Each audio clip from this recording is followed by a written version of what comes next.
ദേശമുണർന്നാൽ ഒരു ഭവനത്തിൽ അഗ്നിമഴ പെയ്തിടും.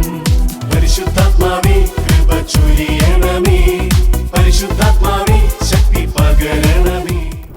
മുട്ടുകുത്തുന്നു, കൈക്കുമ്പിൾ നീട്ടുന്നു, കൊന്തയിൽ സായുജ്യമലർ വിരിയുന്നു. മുട്ടുകുത്തുന്നു, കൈക്കുമ്പിൾ നീട്ടുന്നു, കൊന്തയിൽ സായുജ്യമലർ വിരിയുന്നു. അർച്ചനാമഞ്ജരികൾ അവിരാമമൊഴുകും, അരുവിയായി തീരുകൻ മനമേ. അർച്ചനാമഞ്ജരികൾ അവിരാമമൊഴുകും, അരുവിയായി തീരുകൻ മനമേ.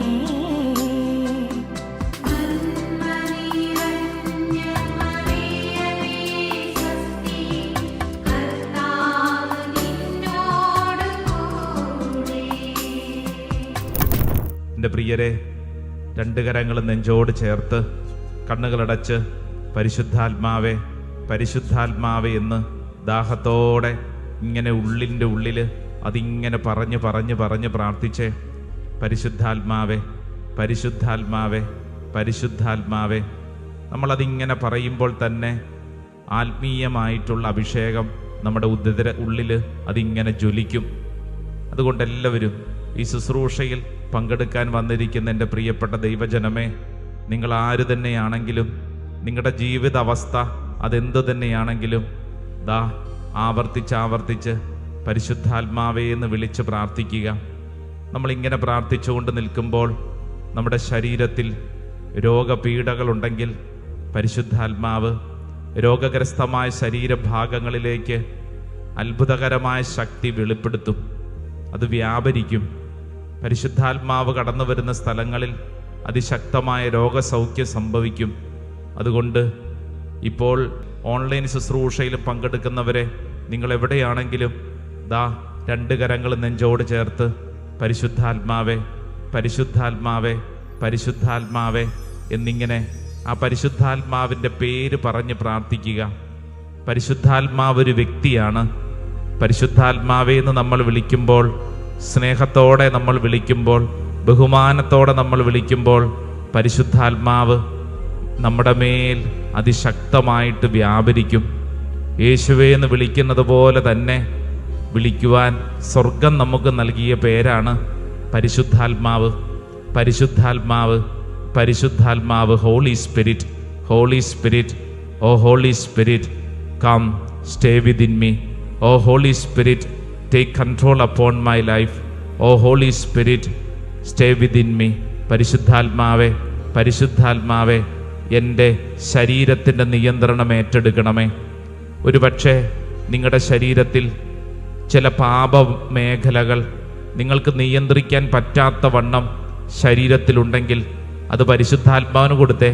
പരിശുദ്ധാത്മാവ് നിയന്ത്രിക്കും. പരിശുദ്ധാത്മാവ് നിയന്ത്രിക്കും. ചില ദുശീലങ്ങൾ നിയന്ത്രിക്കാൻ പറ്റുന്നില്ല. എത്ര പരിശ്രമിച്ചിട്ടും പറ്റുന്നില്ല. ചിലർക്ക് വല്ലാത്ത സങ്കടം ഉണ്ടാവും. പരിശുദ്ധാത്മാവിനോട് പറയും, പരിശുദ്ധാത്മാവേ, എൻ്റെ ഈ സ്വഭാവം, എൻ്റെ ഈ സ്വഭാവ രീതി എനിക്ക് തന്നെ മനസ്സിലാകുന്നില്ല. ഞാൻ എത്ര ശ്രമിച്ചിട്ടും ഈ കാര്യം ഒന്ന് നിയന്ത്രിക്കാൻ പറ്റുന്നില്ല. പരിശുദ്ധാത്മാവേ, എൻ്റെ ശരീരത്തിൻ്റെ നിയന്ത്രണം ഏറ്റെടുക്കണമേ. പരിശുദ്ധാത്മാവേ, എൻ്റെ ശരീരത്തിൻ്റെ നിയന്ത്രണം ഏറ്റെടുക്കണമേ. ഒരുപക്ഷെ പ്രാർത്ഥിച്ചുകൊണ്ടിരിക്കുന്ന നമ്മുടെ പലരുടെയും വലിയ ഒരു സ്വഭാവ രീതികളിലെ കുഴപ്പമാണ് നാവ് കൊണ്ട് മറ്റുള്ളവരെ കുറ്റം പറയുന്ന, പരാതി പറയുന്ന, പരിഭവം പറയുന്ന, കളിയാക്കുന്ന, വിധിക്കുന്ന, ചീത്ത പറയുന്ന, താരതമ്യം ചെയ്യുന്ന സ്വഭാവ രീതി. ഒന്ന് ചിന്തിച്ച് നോക്കിക്കേ. നമ്മുടെ ഈ സംസാരം കൊണ്ട് നമ്മുടെ വീട്ടിലൊക്കെ എന്തോരം പ്രശ്നങ്ങളാണ് ഉണ്ടാവുന്നത്. നമ്മുടെ ഈ സംസാരം കൊണ്ട് നമ്മളൊക്കെ ജീവിക്കുന്ന അന്തരീക്ഷത്തിൽ എന്തോരം പ്രശ്നങ്ങളാണ് ഉണ്ടാവുന്നത്. പലപ്പോഴും നന്നായിട്ട് സംസാരിക്കണമെന്നൊക്കെയാണ് ആഗ്രഹം, പക്ഷെ പലപ്പോഴും പറ്റുന്നില്ല. പലതും നമ്മുടെ വായിൽ നിന്ന് വീണ് കഴിഞ്ഞിട്ടാണ് നമ്മുടെ ഉള്ളിൽ വലിയ ഭാരം. അയ്യോ, ഞാൻ അങ്ങനെയൊന്നും ആഗ്രഹിച്ചില്ല, അങ്ങനെയൊന്നും സംസാരിക്കണമെന്ന് ഞാൻ വിചാരിച്ചില്ല, വായിൽ നിന്ന് വീണുപോയി. എൻ്റെ പ്രിയരെ, ഈ സമയത്ത് പ്രാർത്ഥിക്ക്, പരിശുദ്ധാത്മാവിനോട് പ്രാർത്ഥിക്ക്. പരിശുദ്ധാത്മാവേ, എൻ്റെ ശരീരത്തിൻ്റെ നിയന്ത്രണം മുഴുവൻ ആത്മാവേ പരിശുദ്ധാത്മാവെ ഏറ്റെടുക്കട്ടെ. ശരീരത്തിലെ അസ്വസ്ഥപ്പെടുത്തുന്ന സകല മേഖലകളും പരിശുദ്ധാത്മാവെ ഏറ്റെടുക്കട്ടെ. പരിശുദ്ധാത്മാവേ എന്നിങ്ങനെ ആ ഗീതത്തിൻ്റെ വരികൾ മനസ്സിലൊന്ന് ധ്യാനിച്ച് ആഗ്രഹിക്കണം. പരിശുദ്ധാത്മാവേ ഈ നിമിഷങ്ങളിൽ എന്നിൽ അതിശക്തമായിട്ട് നിറയണമേ. ചേർന്ന് അതിനു വേണ്ടി ഒന്ന് ആഗ്രഹിച്ചേ. പരിശുദ്ധാത്മാവേ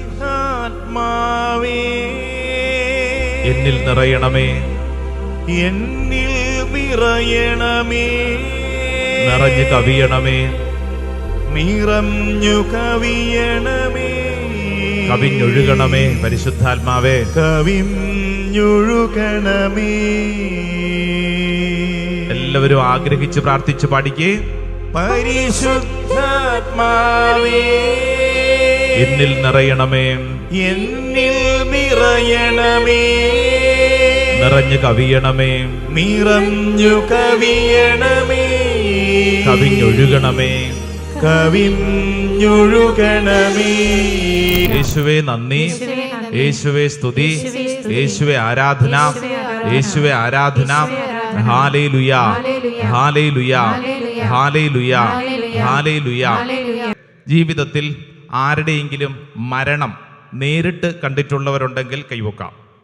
വീട്ടിൽ ആരെങ്കിലുമൊക്കെ മരിക്കുന്നത്, അപ്പൻ്റെ മരണം അല്ലെങ്കിൽ അമ്മയുടെ മരണം അല്ലെങ്കിൽ ആരുടെയെങ്കിലും മരണം നേരിട്ട് കാണാൻ പറ്റി, അങ്ങനെയുള്ളവരുണ്ടാവും. അവരുടെ മരണം ഇങ്ങനെ കാണാൻ പറ്റി, അങ്ങനെയുള്ളവരൊന്ന് കൈപൊക്കിക്കേ. കുറച്ച് പേരുണ്ട്, കുറച്ച് പേർക്ക് കാണാൻ പറ്റിയിട്ടില്ല. അടുത്ത ചോദ്യം ഈ കാണാൻ പറ്റാത്തവരോട് കൂടിയാണ്. ശവസംസ്കാരം ശുശ്രൂഷ എപ്പോഴെങ്കിലും പങ്കെടുത്തിട്ടുള്ളവർ എല്ലാവരും ഒന്ന് കൈപൊക്കിക്കുക. ഏതെങ്കിലും ഒരു ശവസംസ്കാര ശുശ്രൂഷ അതെല്ലാവരും ഉണ്ടല്ലേ? ഹല്ലേലൂയ. തിരുസഭ പഠിപ്പിക്കുന്ന ചില പ്രധാനപ്പെട്ട പഠനങ്ങൾ പഠിക്കുന്ന ഒരല്പസമയം നിങ്ങളുടെ ശ്രദ്ധ വേണം. ഓൺലൈനിലൊക്കെ പങ്കെടുക്കുന്നവർ നോട്ട് ബുക്കും പേനായൊക്കെ എടുക്കണം. നമ്മൾ ചില കാര്യങ്ങൾ പറഞ്ഞ് പഠിച്ച് പ്രാർത്ഥിക്കാൻ പോകുന്ന വളരെ പ്രധാനപ്പെട്ട ഒരു ശുശ്രൂഷ സമയമാണ്. Price the Lord. വിശുദ്ധ ഗ്രന്ഥത്തിൽ ഒരു ചെറിയ ഒരു പുസ്തകത്തിലെ ചെറിയ ഒരു വചനമാണ് നമ്മൾ ആദ്യം പഠിക്കാൻ പോകുന്നത്. Price the Lord. Hallelujah, hallelujah. ബൈബിളിലെ വചനങ്ങളൊക്കെ നമ്മൾ പഠിക്കുന്നവരാണ്. നമ്മൾ ഇന്ന് പഠിക്കാൻ പോകുന്ന ഒരു പ്രധാനപ്പെട്ട ദൈവവചനം, അത് വളരെയധികം ശ്രദ്ധിക്കേണ്ട ഒരു ദൈവവചനമാണ്. Praise the Lord. Hallelujah, hallelujah. Note ബുക്കും പേനയൊക്കെ എടുത്തുള്ളവര്, അല്ലെങ്കിൽ മൊബൈലിലാണെങ്കിൽ അതൊക്കെ നിങ്ങൾക്ക് നോട്ട് ചെയ്യാൻ പറ്റുമെങ്കിൽ ഈ കാര്യങ്ങളൊക്കെ നോട്ട് ചെയ്യണം, അത് പഠിക്കണം. അല്ലെങ്കിൽ നമ്മളിത് കേട്ട് കുറച്ച് കഴിയുമ്പോൾ മറന്നുപോകും. അപ്പം അതുകൊണ്ട് നിങ്ങൾക്കിത് പഠിക്കുന്നതിനും പ്രാർത്ഥിക്കുന്നതിനൊക്കെ ഗുണം ചെയ്യും കേട്ടോ. നമ്മൾ ഈ പറയുന്ന കാര്യങ്ങൾ വെറുതെ കേട്ടിരുന്നാൽ പോരാ, മറിച്ച് അത് നമ്മൾ ജീവിതത്തിൽ അത് മനസ്സിലാക്കണം. എന്നിട്ട് നമുക്ക് മറ്റുള്ളവരെ പഠിപ്പിക്കണം. അതുകൊണ്ടാണ് നമ്മൾ ഇങ്ങനെ ഒരു ട്രെയിനിങ് ഇവിടുന്ന് നൽകുന്നത്. മറ്റുള്ളവരെ നമ്മൾ പഠിപ്പിക്കണം. ഹല്ലേലൂയ. ശ്രദ്ധ പറഞ്ഞ ഹല്ലേലൂയ, ഹല്ലേലൂയ, ഹല്ലേലൂയ. വിശുദ്ധ ഗ്രന്ഥത്തിൽ വിശുദ്ധ യൂദാസിന്റെ പുസ്തകം എന്ന പേരിൽ ഒരു ലേഖനമുണ്ട്. കണ്ടിട്ടുണ്ടോ? വെളിപാട് പുസ്തകത്തിന് തൊട്ട് മുമ്പുള്ള 25 വചനങ്ങൾ മാത്രമുള്ള ഒരു പുസ്തകമാണ് യൂദാസിന്റെ പുസ്തകം. ആ പുസ്തകത്തിൽ 25 വചനങ്ങളേ ഉള്ളൂ, അത്രേ ഉള്ളൂ ഒരധ്യായം. അപ്പം അതിൽ 23-ാമത്തെ തിരുവചനം, യൂദാസിന്റെ പുസ്തകം 23-ാം തിരുവചനം ശ്രദ്ധിക്കേണ്ട ഒരു ദൈവവചനമാണ്. വചനം ഇങ്ങനെയാണ്: അഗ്നിയിൽ അകപ്പെട്ടവരെ പിടിച്ചു കയറ്റുവിൻ. അതാണ് വചനം. പലതുകരം ഒന്ന് ഉയർത്തിപ്പിടിച്ച് ഈ വചനം ഒന്ന് ഏറ്റു പറയാം. യൂദാസിന്റെ പുസ്തകം 23-ാം തിരുവചനം. അഗ്നിയിൽ അകപ്പെട്ടവരെ പിടിച്ചു കയറ്റുവിൻ, പിടിച്ചു കയറ്റുവിൻ, പിടിച്ചു കയറ്റുവിൻ. Praise the Lord. എങ്ങനെയുള്ളവരെയാണ്? അഗ്നിയിൽ അകപ്പെട്ടവരെ പിടിച്ചു കയറ്റുവിൻ. അപ്പം ഇതിൻ്റെ ഒരു വ്യാഖ്യാനവും നമ്മുടെ ജീവിതത്തിൽ നമ്മൾ തിരിച്ചറിയേണ്ട ചില മേഖലകളുമാണ് നമ്മൾ അല്പസമയം പങ്കുവെച്ച് പ്രാർത്ഥിക്കുന്നത്. ഈ വചനം പങ്കുവയ്ക്കുമ്പോൾ ഈ അടുത്ത ദിവസങ്ങളിൽ ഒരു കുടുംബം ഈ ആലയത്തിൽ വന്ന് പ്രാർത്ഥിച്ചപ്പോൾ അവർ പങ്കുവച്ച സംഭവത്തോട് ചേർന്ന് ഞാനിത് പറഞ്ഞാൽ നിങ്ങൾക്ക് അല്പം കൂടി ഇത് മനസ്സിലാവും. ഒരു കുടുംബം പ്രാർത്ഥിക്കാൻ വന്നു, വളരെയധികം ഭാരപ്പെട്ട അവസ്ഥയിലാണ്. വളരെയധികം ഭാരപ്പെട്ട ക്രിസ്തീയ കുടുംബമാണ്.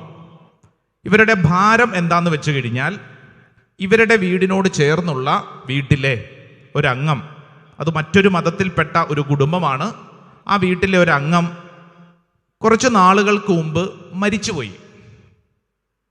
മരിച്ചുപോയി. അതിനുശേഷം ഇവർ പറയുന്നത്, ആ വ്യക്തിയുടെ ആത്മാവ് ഞങ്ങളുടെ വീട്ടിൽ ഞങ്ങളെ ശല്യപ്പെടുത്തുന്നു. മരിച്ചുപോയ തൊട്ടടുത്ത വീട്ടിലുള്ള വ്യക്തിയുടെ ആത്മാവ് ഞങ്ങളുടെ വീട്ടിൽ ഞങ്ങളെ പലതരത്തിൽ ശല്യപ്പെടുത്തുന്നു. ഇത് ഒരാളല്ല, മറിച്ച് ആ വീട്ടിലുള്ള 1-2 പേരൊക്കെ ഇങ്ങനെ പല പല സംഭവങ്ങൾ പറയുകയാണ്.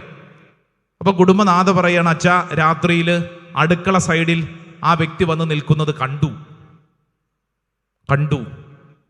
അത് കഴിഞ്ഞപ്പോഴത്തേക്ക് അവരുടെ മകള് പറയാണ്, അച്ഛാ ഇന്ന സ്ഥലത്ത് ഞാനത് കണ്ടു.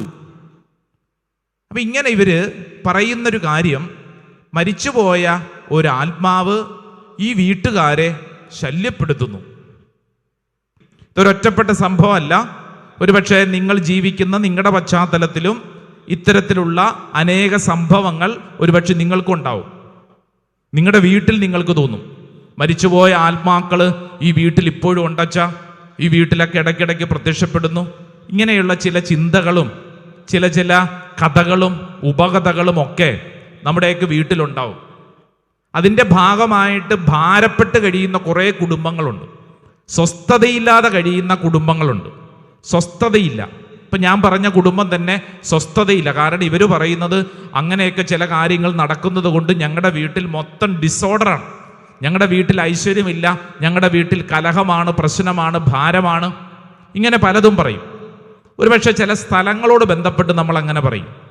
അപ്പം നമ്മുടെ ഒരു പ്രസക്തമായൊരു ചോദ്യം ഇതാണ്, ഈ മരിച്ചുപോയ ആത്മാക്കൾ ഇങ്ങനെ അലഞ്ഞു തിരിഞ്ഞു നടക്കുമോ എന്നൊരു ചോദ്യം. പ്രത്യേകിച്ച് പോട്ട ആശ്രമത്തിൽ വചനകൂടാരത്തിൽ ഇരിക്കുമ്പോൾ നമ്മൾ ഈ വിഷയങ്ങളൊക്കെ ഒന്ന് പഠിക്കണം. മരിച്ചുപോയ ആത്മാക്കൾ ഇങ്ങനെ അലഞ്ഞു തിരിഞ്ഞു നടക്കുമോ? നമ്മൾ ഈ വിഷയം പഠിക്കുമ്പോൾ ശ്രദ്ധിക്കേണ്ടത്, ഇത് നമ്മൾ മാത്രം ചിന്തിച്ചിട്ടുള്ള വിഷയമൊന്നുമല്ല. വർഷങ്ങളായിട്ട് അനേകർ ചിന്തിച്ചുകൊണ്ടിരിക്കുന്ന, ലോകത്തെ പല സ്ഥലങ്ങളിൽ പല സംസ്കാരങ്ങളിൽ ഇതിനോട് ബന്ധപ്പെട്ട് അനേക പഠനങ്ങളും ചിന്താരീതികളുമൊക്കെ ഉണ്ട്. പ്രത്യേകിച്ച് കത്തോലിക്ക തിരുസഭയിൽ തന്നെ പ്രൊട്ടസ്റ്റന്റ് വിഭാഗത്തിൻ്റെ അനേക തരത്തിലുള്ള പാഷണ്ഡതകളൊക്കെ ഇതിൽ നിന്ന് രൂപപ്പെട്ടതാണ്. എന്ന് പറഞ്ഞു കഴിഞ്ഞാൽ തെറ്റായ പഠന രീതിയൊക്കെ ഇതിനോട് ബന്ധപ്പെട്ട് രൂപപ്പെട്ടിട്ടുണ്ട്. അപ്പം അതുകൊണ്ട് നമ്മൾ ഓർക്കണം, ഇത് നമുക്ക് മാത്രം തോന്നുന്ന കാര്യമല്ല. ഇതിനോട് ബന്ധപ്പെട്ട് അനേകര് ഈ വിഷയത്തെക്കുറിച്ച് പഠിച്ചിട്ടുണ്ട്. തിരുസഭ ഈ വിഷയത്തിൽ കൃത്യമായിട്ട് ചില ഉത്തരങ്ങൾ പറയുന്നുണ്ട്. പ്രൊട്ടസ്റ്റന്റ് വിപ്ലവം നടന്ന സമയത്ത് മാർട്ടിൻ ലൂതറും അതോടൊപ്പം തന്നെ കാൽവിൻ, 2 വ്യക്തികളാണ്. മാർട്ടിൻ ലൂതർ, പറഞ്ഞേ ആരാണ്? മാർട്ടിൻ ലൂതർ, അതോടൊപ്പം തന്നെ കാൽവിൻ, 2 വ്യക്തികളാണ്. ഈ 2 വ്യക്തികളും ഇതോട് ബന്ധപ്പെട്ട് 2 പഠനങ്ങൾ അവർ പഠിപ്പിച്ചു. അതിലൊരു പഠനം ഇങ്ങനെയാണ്, മരിച്ചുപോയ ആത്മാവ്, നമ്മളിപ്പോൾ ആ വ്യക്തിയെ സുമിത്തേരിയിൽ കുഴിച്ചിട്ടു അല്ലേ, ഇപ്പം കത്തോലിക്ക വിശ്വാസ രീതി അനുസരിച്ച് കുഴിച്ചിട്ടു, ഇല്ലെങ്കിൽ ഇപ്പോഴൊക്കെ കത്തിക്കുന്നു എന്നൊക്കെ പറഞ്ഞു. എന്നാൽ ഇവർ പറയുന്നത് ഇതാണ്, മാർട്ടിൻ ലൂതർ പറയുകയാണ്, ഈ വ്യക്തിയുടെ ആത്മാവ് അവിടെ തന്നെ ഉണ്ട്, അബോധ അവസ്ഥയിലാണെങ്കിലും അവിടെ തന്നെ ഉണ്ട് എന്നാണ് പറയുന്നത്. അതേസമയം തന്നെ കാൽവിൻ പറയുകയാണ്, അബോധാവസ്ഥയിലല്ല, ബോധ അവസ്ഥയിൽ തന്നെ അവിടെ തന്നെ ഉണ്ട്. പിന്നീട് ഇതിനെ പാഷണ്ഡതകളായി, തെറ്റായ പഠനങ്ങളായി തിരുസഭ പഠിപ്പിച്ചു. ഇതൊക്കെ തെറ്റായ പഠന രീതികളാണ്. നിങ്ങൾക്ക് അല്പം കൂടെ ഈ കാലഘട്ടത്തിൽ നമുക്ക് മനസ്സിലാക്കുവാൻ, ഇത്തരത്തിലുള്ള മരിച്ച ആത്മാക്കൾക്ക് വേണ്ടി പ്രത്യേകമായ അവരുടെ ആത്മീയ വിശുദ്ധീകരണത്തിനൊക്കെ വേണ്ടി പ്രാർത്ഥനകൾ എന്ന പേരിൽ ആരംഭിച്ചിട്ടുള്ള ചില പ്രത്യേക ശാസ്ത്രങ്ങൾ തന്നെയുണ്ട്.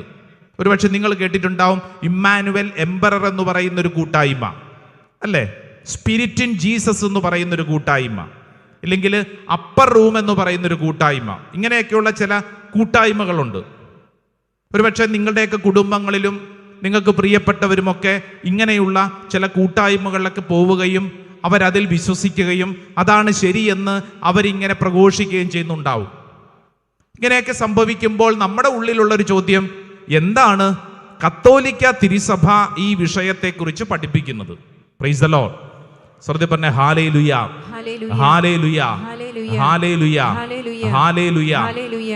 പ്ലേറ്റോ എന്ന് പറയുന്ന തത്വചിന്തകൻ, അദ്ദേഹം BC 400 അദ്ദേഹത്തിൻ്റെ ഒരു പുസ്തകമാണ് മിത്ത് ഓഫ് എർ എന്ന് പറയും, അതായത് ഏറിൻ്റെ ഐതിഹ്യം എന്ന് പറയും, മിത്ത് ഓഫ് എർ. അപ്പൊ ഇതിൽ ഈ ഏറിൻ്റെ ഐതിഹ്യം എന്ന് പറയുന്ന ഒരു പുസ്തകത്തിൽ അദ്ദേഹം പറയുന്നത്, മരണശേഷം നീതിരഹിതരുടെ ആത്മാക്കൾ പാതാളത്തിൽ കഴിയുന്നു എന്ന് മാത്രമല്ല, തരം കിട്ടുമ്പോഴൊക്കെ ശപിക്കപ്പെട്ട ഈ ആത്മാക്കൾ ഭൂമിയിലെത്തി ജീവിച്ചിരിക്കുന്നവരെ ശല്യപ്പെടുത്തുന്നു. ഞാൻ ആദ്യം പറഞ്ഞ ആ ഒരു കുടുംബം പറഞ്ഞ ഒരു സംഭവത്തോടൊന്ന് ഓർത്ത് നോക്കിക്കേ. ഇത് BC 400 എഴുതിയ പ്ലേറ്റോ എഴുതിയൊരു പുസ്തകത്തിലുള്ളതാണ്. അതായത് മരണശേഷം നീതിരഹിതരുടെ ആത്മാക്കൾ പാതാളത്തിൽ കഴിയുന്നു, തരം കിട്ടുമ്പോഴൊക്കെ ശപിക്കപ്പെട്ട ഈ ആത്മാക്കൾ ഭൂമിയിലെത്തി ജീവിച്ചിരിക്കുന്നവരെ ശല്യപ്പെടുത്തുന്നു. ഇതൊക്കെ നമ്മുടെ ചുറ്റുവട്ടത്തും നടക്കുന്ന ചില പഠന രീതികളാണ് ഇത് പങ്കുവെച്ചുകൊണ്ടിരിക്കുന്നത്. ഇനി അല്പം കൂടെ ഇത് മനസ്സിലാക്കുവാൻ നമ്മളൊക്കെ സിനിമയിലും സീരിയലിലും നമ്മുടെയൊക്കെ നാട്ടിൻപുറത്തും ഇതിനോട് ബന്ധപ്പെട്ട് ഒത്തിരി കഥകളും ഉപകഥകളുമുണ്ട് അല്ലേ? പ്രത്യേകിച്ച് വെള്ളിയാഴ്ച, വെള്ളസാരി, പാൽ നിലാവ്, പാലപ്പൂവ് അല്ലേ, കള്ളിയാങ്കാട്ട് നീലി, യക്ഷി, പ്രേതം, ഇങ്ങനെയൊക്കെയുള്ള ചില പ്രതീകങ്ങൾ നമ്മുടെ തലയ്ക്കകത്തുണ്ട്. അത് നമ്മുടെ സംസ്കാരത്തിനോട് ബന്ധപ്പെട്ട് രൂപപ്പെടുത്തിയിരിക്കുന്ന ചില വഴികളാണ്. അപ്പം ഇതൊക്കെ നമ്മുടെ ഉള്ളിലിരിക്കുകയാണ്. അപ്പം നമ്മൾ ജീവിക്കുന്ന പശ്ചാത്തലത്തിൽ നമ്മുടെ ഉള്ളിൽ ഇപ്രകാരം ഒരു ചിന്താ രീതികൾ ഉള്ളപ്പോൾ ചോദ്യം, ഈ മരിച്ച ആത്മാക്കൾക്ക് എന്തു സംഭവിക്കുന്നു? ഈ ചോദ്യം വിശുദ്ധ ഗ്രന്ഥത്തോട് ചോദിച്ചാൽ കൃത്യമായ ഉത്തരം പഠിപ്പിക്കുന്നതോടൊപ്പം തിരുസഭ ഈ വിഷയത്തിൽ ചില കാര്യങ്ങൾ നമ്മളെ ഓർമ്മപ്പെടുത്തുന്നുണ്ട്. ഹല്ലേലൂയ, ഹല്ലേലൂയ, യേശുവേ നന്ദി, യേശുവേ സ്തുതി, യേശുവേ ആരാധന, ഹല്ലേലൂയ. കത്തോലിക്ക തിരുസഭ പഠിപ്പിക്കുന്നത് ഒരു വ്യക്തി മരിച്ചു കഴിഞ്ഞാൽ ആ വ്യക്തിക്ക് ഉടനടി സംഭവിക്കുന്ന ഒരു കാര്യമാണ് തനത് വിധി എന്ന് പറയും. തനത് വിധി, 2 വിധികളാണുള്ളത്. ഒന്ന് തനത് വിധി, മറ്റൊന്ന് പൊതുവിധി എന്ന് പറയും. തനത് വിധി എന്ന് പറയുന്നത് ഒരു വ്യക്തിയുടെ മരണസമയത്ത് തന്നെ സംഭവിക്കുന്നൊരു കാര്യം. അതിൽ ആ വ്യക്തിയുടെ ആത്മാവ് വിശുദ്ധീകരിക്കപ്പെട്ട ആത്മാവാണെങ്കിൽ, ജീവിച്ചിരുന്ന കാലഘട്ടത്തിൽ കൂദാശയെല്ലാം സ്വീകരിച്ച് ആത്മീയമായി നന്നായി ഒരുങ്ങി മരിക്കുന്ന ആത്മാവാണെങ്കിൽ സ്വർഗപ്രവേശനം, സ്വർഗത്തിലേക്ക് പോകുന്നു.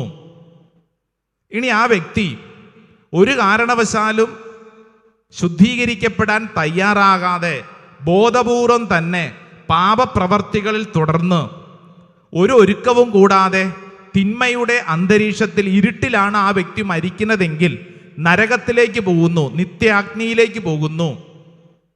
സ്വർഗം, നരകം.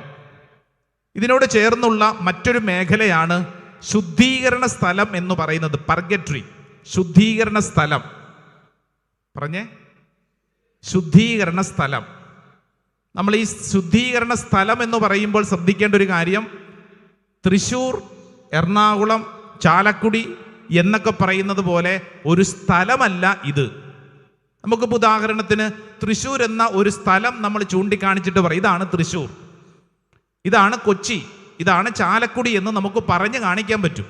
എന്നാൽ ശുദ്ധീകരണ സ്ഥലം എന്ന് പറയുന്നത് അതൊരു അവസ്ഥയാണ്, ജീവിത അവസ്ഥയാണ്. ശുദ്ധീകരണ സ്ഥലം, സുറിയാനി ഭാഷയിൽ അതിനെ ബെസ്പ്രിക്കാന എന്നാ പറയുന്നത്. എന്ന് പറഞ്ഞു കഴിഞ്ഞാൽ രക്ഷയുടെ കവാടം. രക്ഷയുടെ കവാടം പറഞ്ഞേ, രക്ഷയുടെ കവാടം. ശുദ്ധീകരണ സ്ഥലം എന്നുള്ളത് കത്തോലിക്ക തിരുസഭ പഠിപ്പിക്കുന്നത് ഒരു വ്യക്തിയുടെ മരണസമയത്ത് ആ വ്യക്തി ദൈവോന്മുഖമായിട്ട് തന്നെ മരിക്കുന്നു. എന്നാൽ ചില പാപക്കറകൾ ആ വ്യക്തിയുടെ ഉള്ളിലുണ്ടെങ്കിൽ അതിനെ കഴുകി അകറ്റി സ്വർഗപ്രവേശത്തിന് ഒരുക്കുന്ന സ്ഥലമാണ് ശുദ്ധീകരണ സ്ഥലം. Price the Lord. ശ്രദ്ധ പറഞ്ഞ ഹാലേലുയ, ഹല്ലേലൂയ, ഹാലേലുയ. ഹല്ലേലൂയ. യേശുവേ നന്ദി, യേശുവേ നന്ദി. യേശുവേ സ്തുതി, യേശുവേ സ്തുതി. യേശുവേ ആരാധന. യേശുവേ ആരാധന. ഹാലേലുയ. ഹല്ലേലൂയ. 1274 രണ്ടാം ലയോൺസ് കൗൺസിൽ ശുദ്ധീകരണ സ്ഥലത്തിലുള്ള വിശ്വാസം സഭയുടെ ഔദ്യോഗിക വിശ്വാസമായിട്ട് പ്രഖ്യാപിച്ചു. 1274 പ്രവൃത്തിയാലോ ഉപേക്ഷയാലോ ചെയ്ത പാപങ്ങൾക്ക് പൂർണ്ണ പരിഹാരം അനുഷ്ഠിക്കാതെ മരിക്കാൻ ഇടവരുന്നവർക്ക് മരണാനന്തരം ശുദ്ധീകരണ പരിഹാരങ്ങൾ അനുഷ്ഠിച്ച് വിശുദ്ധീകരിക്കപ്പെടാൻ ദൈവം അനുവാദം നൽകുന്നു എന്നതാണ് കൗൺസിലിന്റെ പഠനം. ഒന്നും കൂടെ വായിക്കാം, ശ്രദ്ധിച്ചു കേട്ടെ. പ്രവൃത്തിയാലോ ഉപേക്ഷയാലോ ചെയ്ത പാപങ്ങൾക്ക് പൂർണ്ണ പരിഹാരം അനുഷ്ഠിക്കാതെ മരിക്കാൻ ഇടവരുന്നവർക്ക് മരണാനന്തരം ശുദ്ധീകരണ പരിഹാരങ്ങൾ അനുഷ്ഠിച്ച് വിശുദ്ധീകരിക്കപ്പെടാൻ ദൈവം അനുവാദം നൽകുന്നു എന്നതാണ് കൗൺസിലിന്റെ പഠനം. Price the Lord. സ്വർഗ്ഗത്തിൽ പറഞ്ഞ hallelujah, hallelujah, hallelujah, hallelujah, hallelujah, hallelujah, hallelujah. Hallelujah. 1563 തെന്ത്രോസ് സൂനഹദോസ് ശുദ്ധീകരണ സ്ഥലം ഉണ്ടെന്ന് അസഗ്നിഗ്ധമായിട്ട് പ്രഖ്യാപിച്ചു. ഈ വിശ്വാസത്യം സകല വിശ്വാസികളെയും പഠിപ്പിക്കാൻ സൂനഹദോസ് എല്ലാ മെത്രാന്മാരോടും ആവശ്യപ്പെടുകയും ചെയ്തു. ജീവിതകാലത്തു തന്നെ തുടരുന്ന ശുദ്ധീകരണ പ്രക്രിയയുടെ പൂർത്തീകരണവും ശുദ്ധീകരണത്തിനുള്ള അന്തിമ അവസരവുമായിട്ടാണ് ശുദ്ധീകരണ സ്ഥലത്തെ സാർവത്രിക മതബോധന ഗ്രന്ഥം അവതരിപ്പിക്കുന്നത്. Hallelujah, hallelujah. ഹല്ലേലൂയ. ഞാൻ ഇതിനെക്കുറിച്ച് പറയാൻ കാരണം ശുദ്ധീകരണ സ്ഥലം എന്ന് കേൾക്കുമ്പോൾ തന്നെ അയ്യോ ആ വ്യക്തിയുടെ ആത്മാവ് ശുദ്ധീകരണ സ്ഥലത്താണോ, അത് നശിച്ചു എന്നല്ല, മറിച്ച് എന്താണ്, സ്വർഗത്തിലേക്കുള്ള പ്രവേശനത്തിൻ്റെ ഒരുക്ക ശുശ്രൂഷയാണ് ശുദ്ധീകരണ സ്ഥലത്തിൽ സംഭവിക്കുന്നത്. അത് കത്തോലിക്ക തിരുസഭയുടെ പഠനമാണ്. Price the Lord. Hallelujah, hallelujah, hallelujah. ദാ ഇങ്ങോട്ട് നോക്കിക്കേ, നമുക്ക് മറ്റൊരു വിധത്തിൽ മനസ്സിലാക്കാം. ഇപ്പൊ ഉദാഹരണത്തിന് ഒരമ്മ ഒരു കുഞ്ഞിനെ കുളിപ്പിച്ച് വൃത്തിയാക്കി കട്ടിലേക്ക് കിടത്താൻ വേണ്ടിയിട്ട് ഒരുക്കി കുളിപ്പിച്ച് ഇങ്ങനെ നിർത്തി. എന്നിട്ട് ഈ അമ്മ അടുക്കളയിലോട്ട് പോയ സമയത്ത് ഈ കൊച്ച് എന്ത് ചെയ്തു? ഈ കൊച്ച് വീണ്ടും ചെളിയിലോട്ടിറങ്ങി, മണ്ണിലോട്ടിറങ്ങി അവിടെ കിടന്ന മണ്ണൊക്കെ ഒന്ന് അങ്ങോട്ടും ഇങ്ങോട്ടൊക്കെ വാരി കയ്യിലും കാലിലും ഇച്ചിരി ചെളിയായി. അമ്മ തിരിച്ചു വരുമ്പോൾ കാണുന്ന എന്തുവാ? ഈ കൊച്ചിൻ്റെ ശരീരത്തിൽ അവിടെ ഇവിടെയും കുറച്ച് ചെളി മണ്ണൊക്കെ പിടിച്ചിരിക്കുന്നു. ഉടനെ അമ്മ എന്ത് ചെയ്യും? വീണ്ടും ആ കൊച്ചിനെ ഒന്ന് കുളിപ്പിച്ച് ടിപ് ടോപ്പാക്കി നേരെ കട്ടിലേക്ക് കൊണ്ടൊക്കെ കിടത്തും. എന്ന പോലെ തന്നെ നമ്മുടെ ഉള്ളിൽ ഏതെങ്കിലും തരത്തിലുള്ള കറകളോ പാവാവസ്ഥയോ മാലിന്യമോ അങ്ങനെ എന്തെങ്കിലുമൊക്കെ ഉണ്ടെങ്കിൽ അത് കഴുകിക്കളയുന്ന ഒരു പ്രോസസ്, അതാണ് ശുദ്ധീകരണ സ്ഥലം, രക്ഷയുടെ കവാടം ഈ മേഖലയിൽ ഒരുക്കുന്നത്. Praise the Lord. Hallelujah, hallelujah. വലതുകരം ഉയർത്തി പറഞ്ഞേ ഹാലേലുയ, ഹാലേലുയ, ഹാലേലുയ. കത്തോലിക്ക സഭയിൽ ഇതിനെക്കുറിച്ച് പഠിപ്പിക്കുന്നതിന് പ്രധാനപ്പെട്ട കാര്യം പുണ്യവാന്മാരുടെ ഐക്യം എന്നാണ്. ഒന്ന് പറഞ്ഞേ, പുണ്യവാന്മാരുടെ ഐക്യം. അതായത് നമ്മൾ ആരും ഒറ്റയ്ക്കല്ല, നമുക്കൊക്കെ എപ്പോഴും ഒരു വലിയ ഐക്യത്തിന്റെ കൂട്ടായ്മയിലാണ് നമ്മൾ ആയിരിക്കുന്നത്. Price the Lord. Hallelujah, hallelujah. നമ്മൾ ഈ വിഷയത്തെക്കുറിച്ച് കൂടുതൽ പഠിക്കുമ്പോഴാണ് എന്താണ് ഈ പുണ്യവാന്മാരുടെ ഐക്യം എന്നൊക്കെയുള്ള മേഖലകൾ വെളിപ്പെട്ട് കിട്ടുന്നത്. എന്തുകൊണ്ട് ഞാൻ മരിച്ചവർക്ക് വേണ്ടി പ്രാർത്ഥിക്കണമെന്നൊരു ചോദ്യമൊക്കെ ചോദിക്കുമ്പോൾ നമ്മൾ പറയുന്ന ഉത്തരത്തിൽ പ്രധാനപ്പെട്ട കാര്യം ഇത് തന്നെയാണ്. ഇപ്പൊ നിങ്ങൾ ചിന്തിച്ചു നോക്കിയേ, നമ്മുടെ വീട്ടിൽ കുടുംബ പ്രാർത്ഥനാ സമയത്ത് ഒട്ടുമുക്കാലും വീടുകളിൽ മരിച്ചുപോയ കുടുംബാംഗങ്ങൾക്ക് വേണ്ടി പ്രാർത്ഥിക്കുന്ന ഒരു ശൈലി ഉണ്ടോ? ഉണ്ട്. ഏത് പ്രാർത്ഥന ചെല്ലുന്ന? പൊതുവെ മരിച്ച വിശ്വാസികളുടെ ആത്മാക്കൾക്ക് തമ്പുരാന്റെ മനോഗുണത്താൽ മോക്ഷത്തിൽ ചേരുവാൻ ഇടയാകട്ടെ, അല്ലേ? നിത്യപിതാവേ, ഈശോമിശ കർത്താവിന്റെ വിരുദ്ധരാ തിരിച്ചുറയെക്കുറിച്ച് അവരുടെ മേൽ കരുണയുണ്ടാകണമേ. വീടുകളിൽ ചെല്ലുമ്പോൾ ശ്രദ്ധിക്കേണ്ട കാര്യം എന്താണ്? നമ്മൾ മരിച്ചുപോയ കുടുംബാംഗങ്ങളുടെ പേര് പറഞ്ഞാണ് ഒട്ടുമുക്കാലും വീടുകളിൽ ഈ പ്രാർത്ഥന ചെല്ലുന്നത്. അങ്ങനെ ചെല്ലുമ്പോഴുള്ള രണ്ട് ഗുണങ്ങൾ, ഒന്നാമത്തത് എന്താണെന്നറിയാവോ? നമ്മുടെ പ്രാർത്ഥന വഴിയായി ഈ മരിച്ച ആത്മാക്കൾക്ക് സ്വർഗ സൗഭാഗ്യം ലഭിക്കുന്നു. ഒന്ന്. രണ്ടാമത്തെ ഗുണം എന്താണെന്നറിയോ? ദേ ഇങ്ങോട്ട് നോക്കിക്കേ. നമ്മൾ ചെല്ലുന്ന ഈ പ്രാർത്ഥന കണ്ടാണ് നമ്മുടെ കൊച്ചുമക്കൾ വളരുന്നത്. അതുകൊണ്ട് എന്താ ഗുണം? നമ്മൾ മരിച്ചാൽ നമുക്ക് വേണ്ടി അവര് ഇതുപോലെ പ്രാർത്ഥിക്കും. നമ്മൾ മരിക്കുമല്ലോ, ഇല്ലേ? മരിക്കും, എപ്പോൾ വേണമെങ്കിലും മരിക്കാം കേട്ടോ, പേടിപ്പിക്കാനല്ല, സത്യമായ കാര്യം. നമ്മൾ മരിക്കും. മരിക്കുമ്പോൾ മരണത്തിന് ശേഷം നമുക്ക് വേണ്ടി അവർ പ്രാർത്ഥിക്കണമെങ്കിൽ അവർക്കൊരു ട്രെയിനിങ് കിട്ടണ്ടേ? അത് ആര് കൊടുക്കണം? നമ്മൾ ജീവിച്ചിരിക്കുമ്പോൾ നമ്മൾ പ്രാർത്ഥിച്ച് അവരെ കാണിച്ചു കൊടുക്കണം. Price the Lord. Hallelujah, hallelujah, hallelujah. അപ്പൊ മക്കളോട് പറഞ്ഞു കൊടുക്കണം, മക്കളെ ദേ മരിച്ചുപോയ നമ്മുടെ കുടുംബാംഗങ്ങൾക്ക് വേണ്ടി പ്രാർത്ഥിക്കണം. സുമുത്തേരിയിലൊക്കെ പോയി ആത്മാക്കൾക്കൊക്കെ വേണ്ടി പ്രാർത്ഥിക്കുന്ന ഒരു ശൈലി തന്നെ നമുക്കുണ്ടായിരിക്കണം. കുടുംബാംഗങ്ങളെയൊക്കെ വിളിച്ചുകൊണ്ട് പോകണം. അല്ലാതെ മരിച്ചു കഴിഞ്ഞിട്ട് 7 ദിവസം പ്രാർത്ഥിച്ചു, 41 ദിവസം പരിശുദ്ധ ബലി അർപ്പിച്ച് പ്രാർത്ഥിച്ചു, അതിനുശേഷം പിന്നെ അങ്ങോട്ട് തിരിഞ്ഞു നോക്കാത്ത ആളുകളുണ്ട്. പിന്നെ എവിടെയാണെന്ന് പോലും അറിയാൻ പാടില്ലാത്ത തലമുറകളുണ്ട് മരിച്ചുപോയ ആത്മാക്കൾ. അങ്ങനെ പാടില്ല. നമുക്ക് ഈ വിഷയത്തിൽ ചില ബോധ്യങ്ങൾ അനിവാര്യമാണ്. അപ്പം അതുകൊണ്ട് ചെയ്യേണ്ട കാര്യം എന്താണ്? മരിച്ചുപോയ ആത്മാക്കൾക്ക് വേണ്ടി പ്രാർത്ഥിക്കേണ്ടതിൻ്റെ ആവശ്യകത. നമ്മൾ അതിൽ പുണ്യവാന്മാരുടെ ഐക്യത്തിൽ പങ്കുചേരുകയാണ്.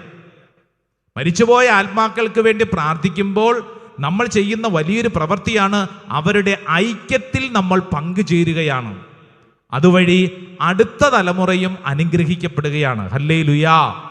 സത്യം പറ, ഹല്ലേലൂയാ, ഹല്ലേലൂയാ. പരിശുദ്ധ പരമ ദിവ്യകാരുണ്യമേ, സ്തുതി ആരാധന. പരിശുദ്ധ പരമ ദിവ്യകാരുണ്യമേ, സ്തുതി ആരാധന. സ്വർഗം തുറക്കുന്ന സമയം ഈ അൾത്താരയ്ക്ക് ചുറ്റും സ്വർഗവാസികൾ നിരന്നു നിൽക്കുകയാണ്. വിശുദ്ധരുടെ സാന്നിധ്യം, മാലാഖമാരുടെ സാന്നിധ്യം, ക്രോവേന്മാരും ദൈവദൂതരെല്ലാം അൾത്താരയ്ക്ക് ചുറ്റും അണിനിരന്ന് നിൽക്കുന്നു. അവരോടുകൂടെ വിശുദ്ധരുടെ സാന്നിധ്യം എന്ന് പറഞ്ഞാൽ നമ്മുടെ കുടുംബത്തിൽ നിന്നൊക്കെ മൺമറഞ്ഞു പോയി നീണ്ട നാളുകൾ നമ്മളൊക്കെ പ്രാർത്ഥിച്ച അനേകരുണ്ടാകും. അവരുടെ സാന്നിധ്യം മനസ്സിൽ കണ്ടുകൊള്ളൂ. അവരും സ്വർഗത്തിലുണ്ടെന്ന് വിശ്വസിക്കേ. കർത്താവേ, ഈ ശുശ്രൂഷ സമയത്ത് ഞാനും ആഗ്രഹിക്കുന്നു, ഇന്നല്ലെങ്കിൽ നാളെ ഞാനും ഈ ഭൂമിയോട് മൺമറയും. കർത്താവേ, ഈ വലിയ സാന്നിധ്യത്തിൽ, പുണ്യവാന്മാരുടെ ഐക്യത്തിൽ എന്നെയും ചേർക്കണമേ. യേശുവിൽ വിശ്വസിക്കുന്ന വ്യക്തി മരിച്ചാലും ജീവിക്കും. കർത്താവേ, ഞാൻ വിശ്വസിച്ച് പ്രാർത്ഥിക്കുന്നു, എനിക്കും ഒരു സ്ഥാനമുണ്ട്. അൾത്താരയോട് ചേർന്ന് സ്വർഗം തുറക്കപ്പെട്ടിരിക്കുന്ന ഈ അന്തരീക്ഷത്തിൽ എനിക്കും ഒരു സ്ഥാനമുണ്ട്. കർത്താവേ, നന്ദി പറഞ്ഞ് പ്രാർത്ഥിക്കുന്നു. അതോട് ചേർന്ന് പ്രത്യേകിച്ച് നിങ്ങളുടെ കുടുംബത്തെ മനസ്സിൽ ഓർക്കുക. നമ്മുടെ കുടുംബത്തിൽ, നിങ്ങളുടെ ജീവിതത്തിൽ നിങ്ങൾ കണ്ട അനേകര്, മാതാപിതാക്കൾ മാത്രമല്ല, നമ്മുടെ പ്രിയപ്പെട്ടവര്, ഒരുപക്ഷെ അപ്പാപ്പൻ, അമ്മാമ്മ, നിങ്ങളുടെ മുൻ തലമുറയിൽപ്പെട്ട അനേകരെ കുറിച്ച് കേട്ടിട്ടുണ്ടാവും. പലരും പലതും പറഞ്ഞിട്ടുണ്ടാവും. ആരെയും ഒന്നും വിധിക്കണ്ട, മറിച്ച് ഈശോയുടെ കൈകളിലേക്ക് കൊടുക്കാം. കർത്താവേ, എൻ്റെ കുടുംബത്തിൽ നിന്ന് മരിച്ചുപോയ എല്ലാ ആത്മാക്കൾക്കും വേണ്ടിയും ഈ ആരാധന സമയത്ത് ഞാൻ പ്രാർത്ഥിക്കുന്നു. ഒരുപക്ഷെ വേണ്ടത്ര ഒരുക്കം ലഭിക്കാതെ മരിച്ചുപോയ ചിലരുണ്ടാവും. വേണ്ടത്ര ഒരുക്കം ലഭിച്ചില്ല, പെട്ടെന്ന് മരണം സംഭവിച്ചവര് കർത്താവെ സമർപ്പിക്കുന്നു. വേണ്ടത്ര ഒരുക്കം ലഭിക്കാതെ, കൂദാശകൾ സ്വീകരിക്കാൻ പറ്റാതെ, ദൈവത്തോട് ആത്മീയമായി ഐക്യത്തിലാകാൻ പറ്റാതെ മരിച്ചുപോയവര്, ചില അപകട മരണങ്ങൾ, പെട്ടെന്നുള്ള ചില മരണങ്ങളൊക്കെ ഉണ്ടാവും. സമർപ്പിച്ചേ. കർത്താവെ, ഈ ഭൂമിയിൽ അവർ ചെയ്തു പോയ എല്ലാ പാപങ്ങളും കടങ്ങളും കർത്താവെ അങ്ങ് പൊറുക്കണമേ. അവർക്ക് നിത്യാശ്വാസം നൽകണമേ, സ്വർഗപ്രവേശനം നൽകണമേ എന്നാണ് നമ്മുടെ പ്രാർത്ഥന. എൻ്റെ പ്രിയരെ, നമ്മുടെ പ്രാർത്ഥന അത്രമേൽ പ്രധാനപ്പെട്ടതാണ്. നമ്മുടെ പ്രാർത്ഥന വഴി ആ വ്യക്തികൾക്ക് സ്വർഗപ്രവേശനം ലഭിക്കും. വിശ്വസിക്കുക. വിശുദ്ധരൊക്കെ അതുപോലെ പ്രാർത്ഥിച്ച് അനേകരെ സ്വർഗപ്രവേശത്തിലേക്ക് അവർ യോഗ്യരാക്കിയെങ്കിൽ നമുക്കും അതേ അധികാരമുണ്ട്. കർത്താവെ, ഞങ്ങൾ സമർപ്പിക്കുന്നു. ഈ സമയത്ത് കർത്താവെ, ഞങ്ങളുടെ എല്ലാ പ്രാർത്ഥനകളും കൈക്കൊള്ളണമേ. ഈശോയുടെ ആശീർവാദം സ്വീകരിച്ച് പ്രാർത്ഥിക്കാം.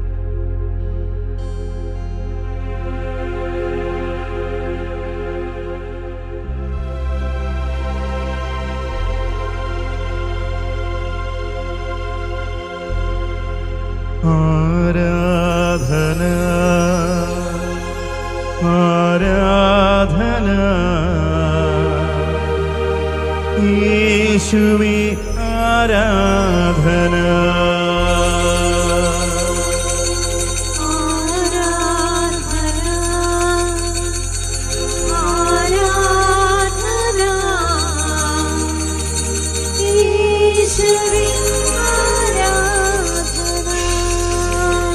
ആരാധന ആരാധന യേശുവേ ആരാധന